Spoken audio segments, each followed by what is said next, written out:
देखेंगे हम last class में क्या देख रहे थे कि जो व्यक्ति है वो हमेशा खुद को स्वामी समझना चाहता है। मान मतलब वो यही चाहता है कि मैं ये ना मानूं कि मुझसे भी कुछ परे है जो चीजों को कंट्रोल करता है। खुद कंट्रोलर बनना चाहता है।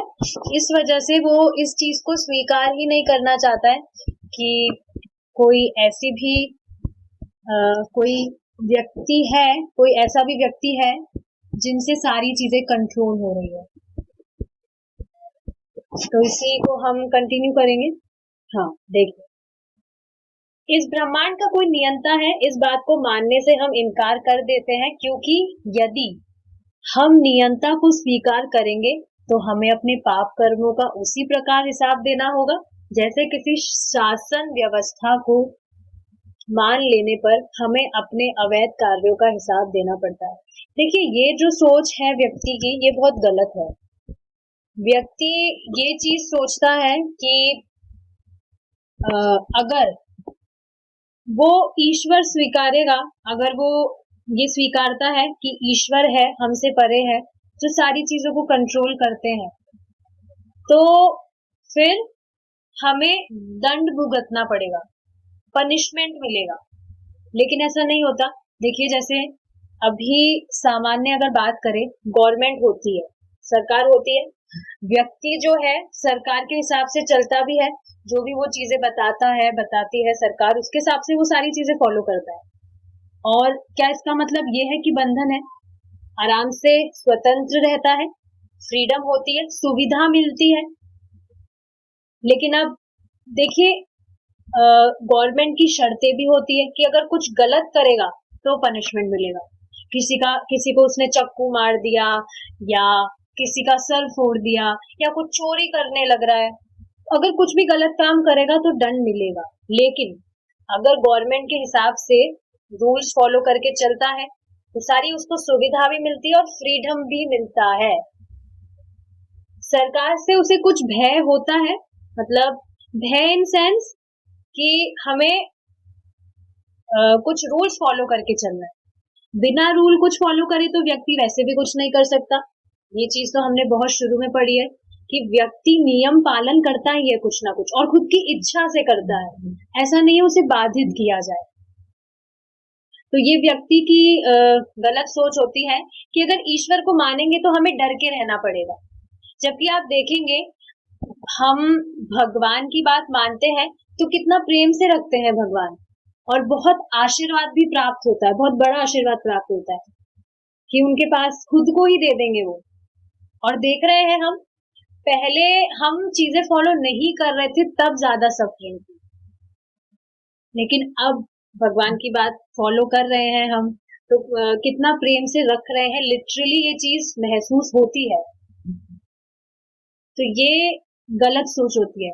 और सच में मैंने भी ये चीज सुनी है, जैसे कोई भी व्यक्ति, कोई सामान्य व्यक्ति किसी भक्त को देखेगा कि अरे ये तो कितनी तपस्या करते हैं, उनको लिटरली बहुत तपस्या लगती है जो भी भक्त करता है।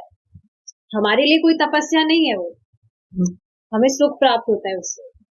लेकिन कोई सामान्य व्यक्ति जो उसे नहीं कर रहा है, तो तपस्या लगेगी। मतलब कितनी चीजें हैं करने को, कितना कुछ करना पड़ता है। अगर व्यक्ति भक्ति कर रहा है तो कितनी सारी चीजें करनी होती, कुछ खुद के लिए एंजॉय तो कर ही नहीं पाता है, बंध जाता है। ऐसे व्यक्ति सोचते हैं, जबकि ऐसा नहीं होता। तो ये धारणा गलत है लोगों की कि अगर हम ईश्वर को मान रहे हैं तो हमें डर के रहना पड़ेगा। हमारी स्थिति यह है कि हम अपने पाप पूर्ण कर्मों को जारी रखना चाहते हैं, और इसलिए हम किसी नियंता के अस्तित्व को नहीं मानते। अनईश्वरवादिता का यह आधारभूत सिद्धांत है। वर्तमान प्रचार के ईश्वर मृत है। इतना व्यापक इसलिए हो गया है कि लोग बिना रोक टोक मूर्ख और खल बने रहना चाहते हैं। तो चाहते नहीं है कि कुछ भी उन पे रोक टोक हो। ये बहुत इंटरेस्टिंग चीज है। लोग समझते हैं कि मतलब ये सोचते हैं कि हम ईश्वर को ही अगर मृत कर दे तो फिर हम तो फ्री हो गए। लेकिन ये बात समझने वाली है कि ऐसा सिर्फ सोचने मात्र से ये सच तो नहीं हो जाता। वो सोच रहा है ईश्वर मृत हो गए, तो क्या उसके सिर्फ सोचने से ऐसी चीज हो जाएगी? ईश्वर के अस्तित्व को नकारने के पीछे यही मूल कारण है। क्या मूल कारण है? कि वो स्वतंत्र रहना चाहता है, अपने हिसाब से सारी चीजें करना चाहता है। अपने हिसाब से चीजें तो वैसे भी नहीं होती, तो ये बहुत बड़ी मूर्खतापूर्ण बात है। आप देखिए ना, हर दिन कुछ ना कुछ ऐसा होता जरूर है जो आपकी इच्छा के विपरीत होता है। जैसा आप चाहते हैं बिल्कुल उसके विपरीत चीज होती है। तो चीज तो वहीं से समझ में आ जानी चाहिए कि हमारे हमारे सोचने से या हमारा इतना एफर्ट लगाने से भी चीजें हमारे हिसाब से हो कहाँ रही है। ये चीज तो प्रैक्टिकल है। क्या डेली आप जो सोचते हैं बिल्कुल वैसा ही होता है? जैसे एक माता जी है, वो सोचती है कि मैं डेली 2 बजे उठूंगी, लेकिन कहाँ उठ पा रही है, कंट्रोल के बाहर है। तो जैसा हम सोच रहे हैं वैसा कहाँ हो पाता है? समझना चाहिए we are not the controller. कई बार तो आप देखेंगे, हम डेली जो चीज कर रहे हैं, जैसे भक्ति की बात करिए, हम डेली इतना करने के उसके अभ्यस्त हो जाते हैं कि अब लगता है कि ये तो बहुत आसान हो गया, अब तो कोई कठिनाई आएगी ही नहीं इस चीज को करने में। लेकिन आप देखेंगे कि नेक्स्ट डे बिल्कुल ऑपोजिट हो जाता है। मेरे साथ तो एटलीस्ट होता है ऐसा।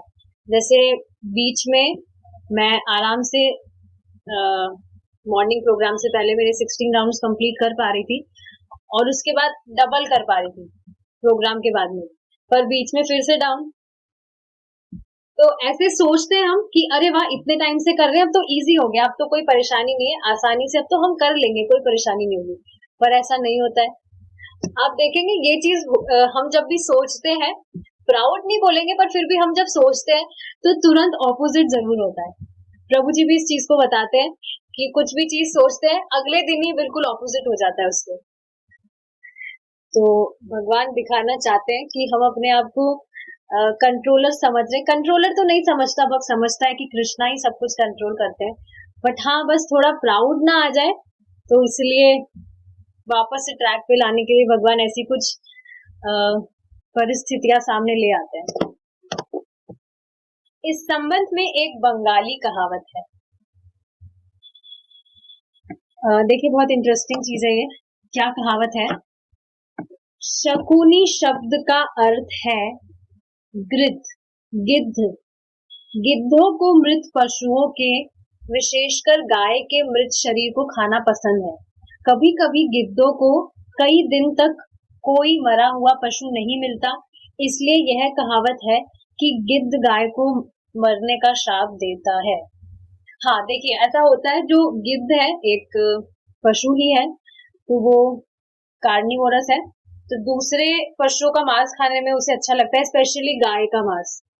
तो जब उसे कुछ मिलता नहीं है, किसी भी पशु का मीट नहीं मिलता है काफी दिन से, तो वो खुद ही ऐसे मन में श्राप देता है। मतलब कहावत है कि ये जो गाय है ये बहुत बुरी है, मैं इसको श्राप दूंगा तो ये मर जाएगी, ऐसे श्राप देता है। लेकिन क्या उसके श्राप देने से गाय को कुछ होगा? तो ये एग्जाम्पल कहावत से समझाया जा रहा है कि इसका अर्थ यह नहीं है कि मात्र गिद्ध के श्राप से गाय मर ही जाएगी और गिद्ध का हित हो जाएगा, ऐसा नहीं होता है। ठीक इसी प्रकार ये अनीश्वरवादी गिद्ध ईश्वर को मरे हुए देखना चाहते हैं। तो देखिए, जो अनीश्वरवादी है, इनकी तुलना प्रभुपाद गिद्धों से कर रहे हैं कि जैसे जो गिद्ध है वो बस मन में ही सोचता है मैं इस गाय को श्राप दूंगा तो ये मर जाएगी और फिर मेरा भला हो जाएगा, लेकिन ऐसा नहीं होता है। तो जो अनीश्वरवादी है, ये बस खुद अगर गणना करे, सोचे कि हाँ भगवान तो मर गए हैं, कोई नहीं है अब जो हमें कंट्रोल कर सकता है, हम ही कंट्रोलर है, हमारे हिसाब से ही चीजें करेंगे हम, तो ऐसा तो नहीं होता है। और वो ऐसा क्यों चाहते हैं? ताकि वो प्रसन्न हो, जिससे वह ये सोचकर प्रसन्न हो ले, अब ईश्वर तो मर चुका है, हम जो चाहें कर सकते हैं। तो ऐसा होता नहीं है। आप सोचिए ना, अगर सिर्फ किसी भी व्यक्ति के कुछ भी सोचने से ही अगर चीजें सच होने लगी, तो फिर तो पता नहीं क्या ही होगा यहाँ पे। कितनी लोग क्या क्या चीजें सोचते रहते हैं। एक बहुत पुरानी मतलब चीज याद आ रही है, पता नहीं कहाँ से आ गई। एक मूवी थी, मूवी अब नहीं देखती, बस एक आ गया सीन याद, मूवी का नाम भी याद नहीं आ रहा। हाँ, ओ गॉड तुस्सी ग्रेट हो। तो उसमें जो एक एक्टर है, वो भगवान की पद्धति उसे मिल जाती है। आप देखिए ना कैसे कैसे मूवीज भी कुछ भी बनाते हैं, तो उसको भगवान की पद्धति मिल जाती है, तो वो समझता है कि अब मैं तो भगवान बन गया, मैं मेरे हिसाब से सारी चीजें करूंगा। तो फिर वो सोचता है, मतलब जो एक्टर है वो भगवान बन गया, तो अगले दिन वो सोचता है, वो मतलब ऐसे बोलता है कि जिसकी जो भी इच्छाएं हैं वो सब पूरी हो जाए। बाद में अगले दिन क्या हुआ, पूरी गड़बड़ हो गई। क्या गड़बड़ हो गई? स्कूल में सारे देखिए, प्राय प्राय जो बच्चे हैं सबकी ही तो ये इच्छा होती है कि हम फर्स्ट आए, हम फर्स्ट आए। तो क्लास में सारे ही बच्चे फर्स्ट आ गए, और बहुत मतलब गड़बड़ चीजें हो गई। सभी बड़े बड़े डॉक्टर बनना चाहते हैं, बड़े बड़े वकील बनना चाहते हैं, तो वो बन गए। जो जेल में कैदी है, वो उनकी यही सोच, वो यही इच्छा रहती है कि हम जेल से छूट जाए, तो सब जेल में से सारे कैदी छूट के भाग गए। तो आप देख रहे हैं, अगर सबके सोचने से ही सारी चीजें होने लग गई, तो क्या होगा यहाँ पे? ब्लास्ट। समझना चाहिए, किसी के सोचने से कुछ नहीं होता है। हमें निश्चय पूर्वक यह जान लेना चाहिए कि कोई ना कोई नियंता है, यही ज्ञान का प्रारंभ है। तो सच में बुद्धिमानी यही है कि व्यक्ति इस चीज को स्वीकार कर ले। स्वीकार करने में दिक्कत क्या है? क्या सच को स्वीकार करने में कोई कठिनाई होनी चाहिए? सच तो सच होता है, जो कि बदलता नहीं है। देखिए, यही चीज प्रभुपाद कह रहे हैं, हम इस सत्य को अस्वीकार क्यों करें? जो चीज सच है, सच को बदला तो नहीं जा सकता। अभी जैसे मैं हूं, मुझे ये स्त्री का देह मिला है, तो ये सच है। तो क्या अब मैं कुछ भी सोचूं कि नहीं मैं तो प्रभु जी हूँ, तो क्या मेरे सोचने से कुछ भी हो जाएगा? जो सच है उसको अस्वीकार क्यों करे? बुद्धिमानी तो नहीं है ये, मूर्खतापूर्ण बात ही है। कार्य के प्रत्येक क्षेत्र में हम कोई सीमित शक्ति वाला नियंता पाते हैं, तो इस सृष्टि में एक असीम शक्ति वाले नियंता के अस्तित्व से हम कैसे इनकार कर सकते हैं? आप देखिए, जो भी छोटी छोटी चीजें भी हैं, उनको भी कोई ना कोई कंट्रोल कर रहा है। जैसे आप अलग अलग सेक्टर्स देख लीजिए, जो भी है, जो भी वस्तुएं हमारे पास में आती है, जो भी खाने की सामग्री आती है, उनको कोई कंट्रोल कर रहा है। कहीं से वो दूसरे शहरों से हमारे शहर में आती हैं, सारी चीजें कंट्रोल हो रही है। कोई डिपार्टमेंटल स्टोर है, वहां पे चीजें कंट्रोल हो रही है, या जो भी हम कपड़ा पहनते हैं वो भी सब कंट्रोल हो रहा है। कंट्रोल इन सेंस कि मैनेज कर रहे हैं सब। तो आप देख रहे हैं कि जो ये सीमित चीजें हैं, जब इनको ही कोई नियंत्रण करता है, कंट्रोल करता है, तो फिर जो असीमित चीज है, जो कि पूरा ब्रह्मांड, ये सृष्टि, ये किसी बिना कंट्रोलर के कैसे चल सकती है? पॉसिबल ही नहीं है ये चीज तो। इसलिए श्री चैतन्य महाप्रभु ने जगदीश, जगत के नियंता शब्द विशेष रूप से बिना किसी कारण प्रयुक्त नहीं किया है। उन्होंने यह जगदीश शब्द कल्पित नहीं कर लिया है, क्योंकि यह अनेक वैदिक मंत्रों और ग्रंथों से पहले विद्यमान है। देखिए, जब यहाँ पर ये चीज बोली जा रही है, तो आप सोचिए, आपको ये सब चीज जादू ही नहीं लगती कि हम जो भी खाना खाते हैं, और वो पेट में पड़ा पड़ा सारा जो भोजन है अपने आप रस में परिवर्तित हो जाता है। एक हमारे शरीर में हम बोल सकते हैं कोई मशीन लग रही है जो अपने आप ही सारा फूड डाइजेस्ट कर देती है। आप सोचिए ना, आप बाहर किसी खाने को रखिए बहुत दिन तक, दाल चावल आप रखिए बाहर, क्या वो रस में परिवर्तित होगा अपने आप? नहीं, वो सड़ जाएगा। लेकिन अब देखिए हम खाते हैं मूंगी दाल चावल, हमारे पेट में जाके वो सड़ता नहीं है, अपने आप रस में परिवर्तित हो जाता है और हमारी जो बॉडी है उसको नरिशमेंट प्राप्त होता है। तो बिल्कुल जादुई चीज नहीं है, काफी सारी चीजें हैं, अगर आप सच में सोचे तो बिल्कुल जादुई लगेगी। जो साइंटिस्ट है उन्होंने तो पता नहीं क्या क्या चीजें करी है, बट आप सोचिए इस चीज को, कितनी जादुई चीज है ये। बाहर ही आप उसको रखेंगे तो वो सड़ जाएगा, लेकिन हम खाते हैं, सड़ता नहीं है, नरिश करता है हमारी बॉडी को, अपने आप रस में परिवर्तित हो जाता है। तो भगवान जो है वो जगदीश है, जगत के ईश, पूरे जगत को कंट्रोल कर रहे हैं। तो यह अनेक वैदिक मंत्रों और ग्रंथों से पहले से विद्यमान है। ऐसा नहीं है कि बहुत मतलब कुछ टाइम पहले ही भगवान जगत के ईश बने, नहीं, अनादिकाल से, हमेशा से। जैसे कि हम सुबह गाते हैं ये, गाएंगे मेरे साथ।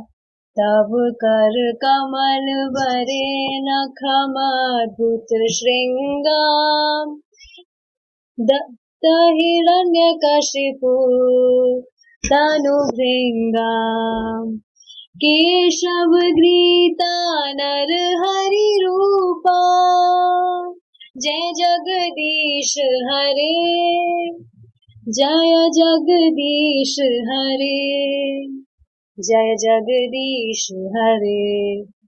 नरसिंहदेव भगवान की जय। देखिए क्या कहा जा रहा है, हे केशव, हे हरि, आपके कर कमल अत्यंत सुंदर हैं, किंतु आपने अपने लंबे नाखूनों द्वारा असुर हिरण्यकशिपु का शरीर विदीर्ण कर दिया है।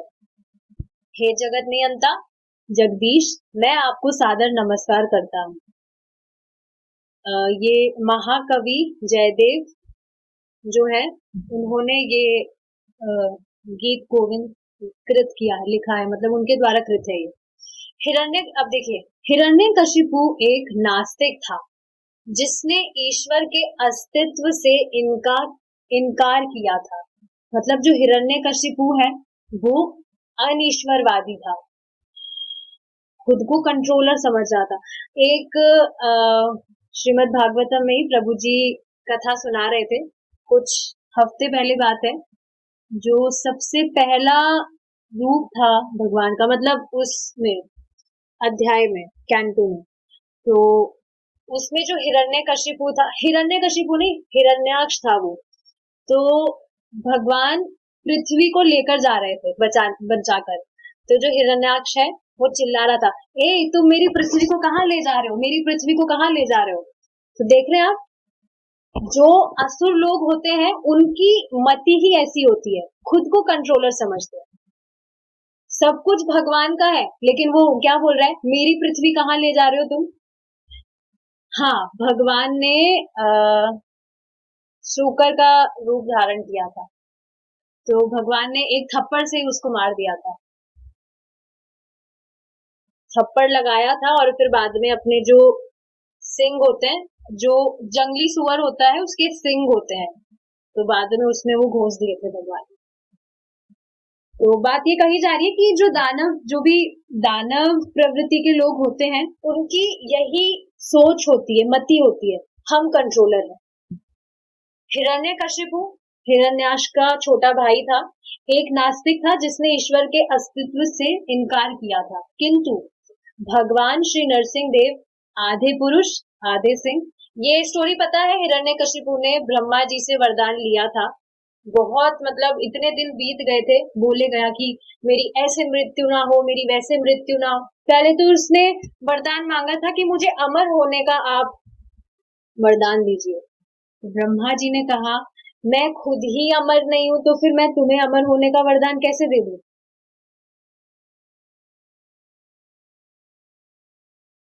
कैसे वरदान दे दूं मैं। तो फिर वो काफी दिन बीत गए, उसको तो मतलब चाहिए था कि मेरी मृत्यु ना हो, तो वो बस ऐसे ही बोलता गया, मेरी ऐसे मृत्यु ना हो, मेरी वैसे मृत्यु ना हो, इससे मृत्यु ना हो, उस काल में मृत्यु ना हो। गर्मी में ना हो, सर्दी में ना हो, बस वो बोलते गया। तो लेकिन भगवान तो है ही स्मार्ट। भगवान ने ऐसा रूप धारण किया, ना तो पुरुष थे, ना कोई पशु थे, आधे पुरुष बने और आधे सिंह बने। इसकी गणना तो वो कर ही नहीं सकता था कि ऐसा भी कोई रूप होता है क्या। लेकिन देखिए भगवान कितने स्मार्ट हैं, इस रूप में आ गए कि रूप में अवतरित हुए और उन्होंने उसका वध कर दिया। देखिए एक और चीज समझने वाली क्या है, अब आप ये समझना चाहिए कि अगर भगवान किसी का वध करते हैं तो ऐसा नहीं है कि भगवान को उससे द्वेष हो गया, द्वेष कर रहे हैं इस वजह से उसका वध कर रहे हैं। भगवान के हाथों जब किसी का वध भी होता है तो उसका कल्याण ही होता है, उसको मुक्ति प्राप्त हो जाती है। समझ रहे हैं? तो भगवान ने उसका वध कर दिया। इसलिए उक्त श्लोक में समस्त जीवों और ब्रह्मांड के सर्वोच्च नियंता के रूप में भगवान की स्तुति की गई है।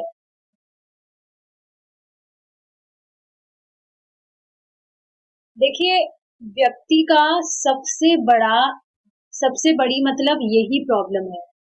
क्या प्रॉब्लम? स्व आचरण, कि मैं ही हूं जो भी हूं। तो आप देख रहे हैं ये प्रभुपाद इनकी जो तुलना है वो गिद्धों से कर रहे हैं। कुछ भी सोचते हैं लेकिन उनके सोचने से कुछ भी नहीं होगा। सोच रहे हैं हम कंट्रोलर है, सोचने से कुछ भी नहीं होगा, सोचते रहो। क्या होगा उससे? सच्चाई तो परिवर्तित नहीं होगी।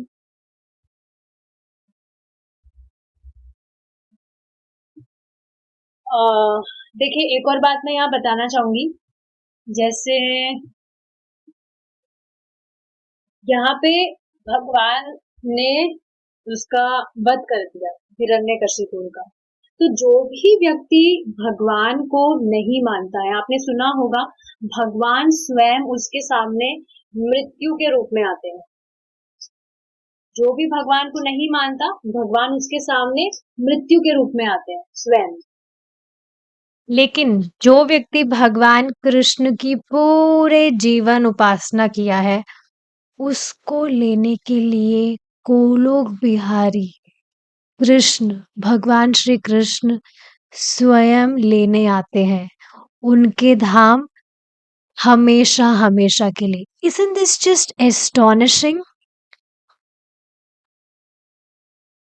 देखिए ये चीज समझनी चाहिए, एक एग्जांपल से समझाऊंगी। जैसे एक भगनी है, भगनी मतलब जो शेरनी है, वो अपने बच्चे को भी अपने मुंह से पकड़ती है और एक उसका जो शिकार होता है हिरण, उसको भी अपने मुंह से पकड़ती है। लेकिन दोनों के पकड़ने में डिफरेंस होता है। समझ रहे हैं? हम इस एग्जांपल से समझ गए होंगे कि जो भगवान को, जो नास्तिक व्यक्ति है, जो भगवान को स्वीकारता नहीं है, उसकी दशा क्या होती है और जो भगवान को स्वीकार रहा है उसके साथ कैसा होता है। इस एग्जाम्पल से समझ आ रहा होगा। तो ये चीज है, अब आगे देखेंगे हम। इसलिए उक्त श्लोक में समस्त जीवों और ब्रह्मांडों के सर्वोच्च नियंता के रूप में भगवान की स्तुति की गई है। जय जगदीश हरे। इसी प्रकार एक दूसरी प्रार्थना भी है, जगन्नाथ स्वामी नयन पथगामी भव तू में। आपने सुना होगा, ये बहुत अच्छा है ये भी कीर्तन। हे जगत के स्वामी, जगन्नाथ स्वामी पता है सबको, लॉर्ड जगन्नाथ, भगवान जगन्नाथ जी, कृपया मुझे दर्शन दे। इन सभी प्रार्थनाओं में और दूसरी अनेक प्रार्थनाओं में जगत के परम नियंता को स्वीकार किया गया है। प्रत्येक व्यक्ति परम नियंता बनने का प्रयत्न कर रहा है, किंतु यह किसी एक व्यक्ति, संप्रदाय या राष्ट्र के प्रयत्न से हो पाना संभव नहीं है।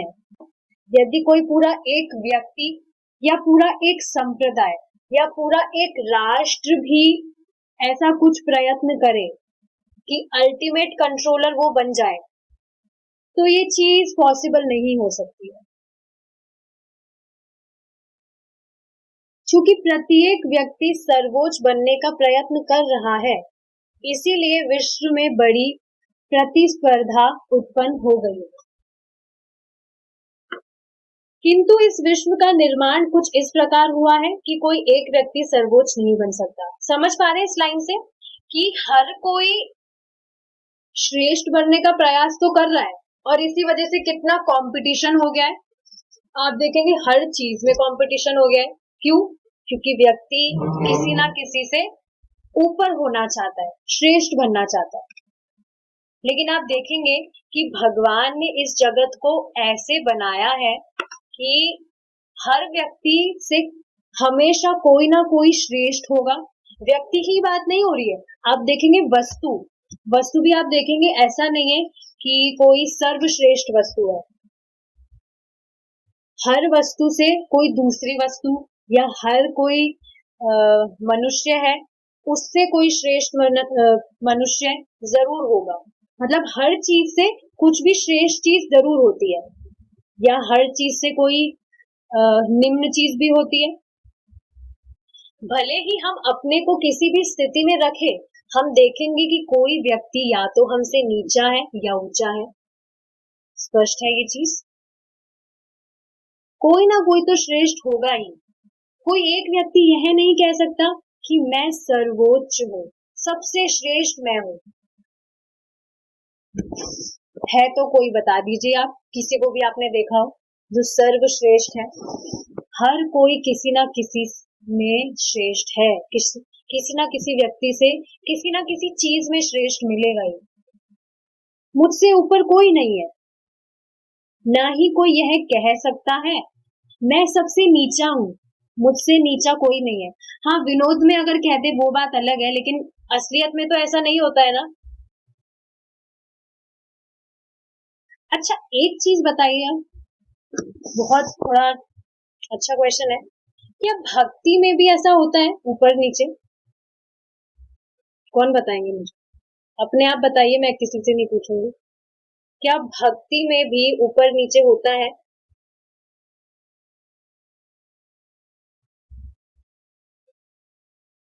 क्या भक्ति में भी, अच्छा ठीक है, थोड़ा और सिंप्लीफाई कर देती हूँ।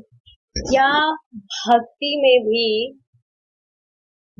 एक वर्ड आया था यहाँ, प्रतिस्पर्धा होती है?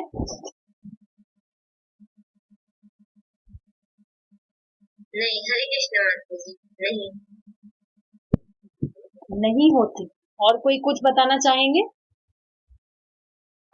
माता जी नहीं होती, क्योंकि जो भक्ति है वो बहुत ही इटर्नल जर्नी है हर इंसान की, अपनी मतलब हर सोल की। तो इसमें कोई प्रतिस्पर्धा नहीं हो सकती, इसमें कोई भी अपने आप को मतलब किसी और से बेटर नहीं कर सकता, उसे खुद से बेटर करना है।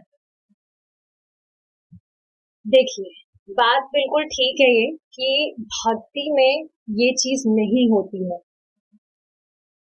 आप देखेंगे कि इसमें भी लेवल्स होते हैं।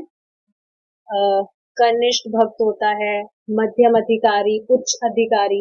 ये वो भक्ति जो कर रहा है कितने टाइम से कर रहा है उसके हिसाब से है वो। लेकिन प्रतिस्पर्धा नहीं है कि अरे वो तो मेरे से आगे निकल गया तो मैं उसको कैसे नीचे दबाऊं। या आप देखेंगे ना, ठीक है, सामान्य यहाँ बात करिए, कोई हमसे श्रेष्ठ व्यक्ति होगा, तुरंत उससे हम ईर्ष्या का भाव आएगा मन में। किसी भी व्यक्ति का, सामान्य व्यक्ति का ईर्ष्या का भाव आएगा, ये हमसे श्रेष्ठ कैसे हो सकता है। क्या कोई निम्न व्यक्ति दिखेगा तो उससे कैसा व्यवहार करेगा? तुम तो नीचे हो, चलो साइड में चलो, शक्ल नहीं देखनी है मैं तुम्हारी। लेकिन भक्ति में ऐसा नहीं होता। आप देखेंगे अगर कोई हमसे अच्छे से भक्ति कर पा रहा है तो हम उससे इंस्पिरेशन लेते हैं, ईर्ष्या का भाव नहीं आता है। देखिए, ये बात जो है आपने पहले भी सुनी होगी कि किसी से भी ईर्ष्या नहीं करनी चाहिए, किसी से भी द्वेष नहीं करना चाहिए। लेकिन ये चीज प्रैक्टिकली सिर्फ भक्तों के बीच ही होती है।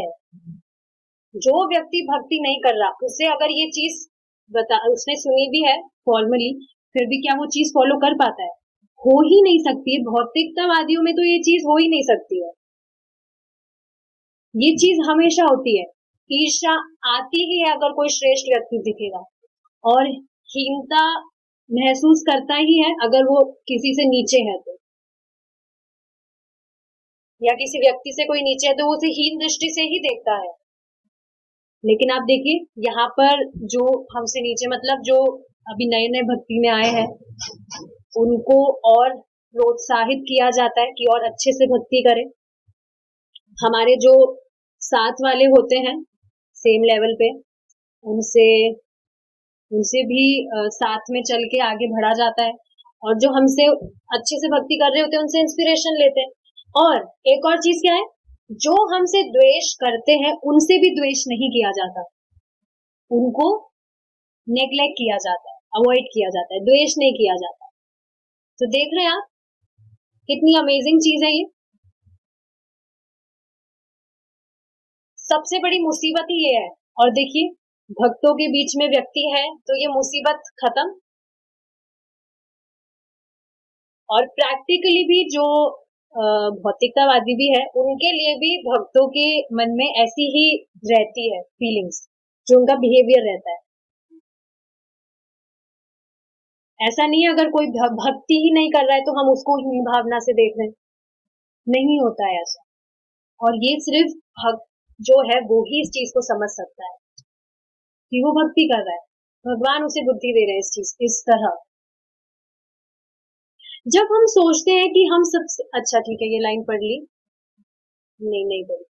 जब हम सोचते हैं कि हम सबसे नीचे हैं हम तुरंत पाते हैं कि कोई हमसे भी नीचा है। और जब हम सोचते हैं कि हम सबसे ऊंचे हैं हमें तुरंत पता चलता है कि हमसे भी ऊंचा कोई है। यही हमारी स्थिति, किंतु श्री भगवान की स्थिति ऐसी नहीं है। भगवत गीता में श्री कृष्ण ने अपनी सर्वश्रेष्ठता स्वयं इस प्रकार व्यक्त की है। तो आप देख रहे हैं एक लाइन यहाँ पर बोली गई थी, कोई भी व्यक्ति ऐसा नहीं कह सकता मैं सर्वोच्च हूँ, मुझसे ऊपर कोई नहीं है। पर भगवान तो ये बात कह सकते हैं क्योंकि भगवान से परे तो सच में कोई नहीं है। परे तो छोड़ के भगवान के बराबर भी कोई नहीं है। सबसे अमेजिंग चीज क्या है, कभी कभी मैं सोचती हूँ कि भगवान है और भगवान को इस चीज पे प्राउड नहीं है। आप देखेंगे कल हमने डिस्कस करी थी, क्या चीज डिस्कस करी थी, ना धनम ना जनम ना सुंदरी कवितां वा जगदीश कामये मम जन्मनि जन्मनीश्वरे भवताद् भक्ति अहेतुकी त्वयि। ना धन, ठीक है, धन की जो इच्छा है व्यक्ति साइड में कर देगा, नहीं चाहिए। और जो स्त्री की इच्छा है हो सकता है वो भी साइड में हो जाए। लेकिन जो ना धनम ना जन्म, जन्म मतलब जो अनुयायी है, फॉलोअर्स की जो इच्छा है कि मुझे फॉलोअर्स चाहिए, ये जो इच्छा है ये व्यक्ति में बहुत प्रबल होती है, आसानी से नहीं जाती ये चीज। आज भी सुबह गीता में श्लोक में प्रभु जी ये चीज डिस्कस कर रहे थे। गीता के श्लोक में भी ये चीज बताई गई है, प्रभुपाद ने बताई है। तो देख रहे हैं आप, फॉलोअर्स की इच्छा होना कि मेरे फॉलोअर्स बढ़े, ये प्रबल इच्छा होती है, हर कोई चाहता है। आप देखिए ना, कोई भी व्यक्ति यूट्यूब पे चैनल अगर उसने बनाया है तो वो फ्री सर्विस नहीं दे रहा, कुछ सर्विस नहीं कर रहा, वो सेवा नहीं कर रहा, उसको फॉलोअर्स चाहिए। हर वीडियो में बोलेगा please subscribe my channel if you like it, please subscribe my channel. सबको फॉलोअर्स चाहिए। या बाकी चीजों में भी आप देखिए, सब चाहते हैं हमें फॉलो करें। लेकिन आप देखिए भगवान भगवान है, भगवान को इस चीज का प्राउड नहीं है। भगवान से परे कोई नहीं है, भगवान के बराबर भी कोई नहीं है, भगवान को इस चीज का प्राउड नहीं है। क्यों नहीं है प्राउड? क्योंकि वो भगवान है। देखिए प्राउड भी एक विकार है, भगवान में विकार थोड़ी होगा, भगवान तो इन सब चीजों से परे है। तो ये जो श्लोक है इसको हम कल गाएंगे, ठीक है? किसी का कुछ क्वेश्चन है तो मैं देख लेती हूँ। वराह अवतार, जी माता जी, वराह अवतार। वराह जो है वो सुकर, वराह इज पर्यायवाची ऑफ सुकर, ठीक है। वराह अवतार है भगवान का। ठीक है, कुछ क्वेश्चन तो नहीं है, so will stop here. Srila Prabhupada की जय, निताय गौर प्रमानंदे, हरि बोल।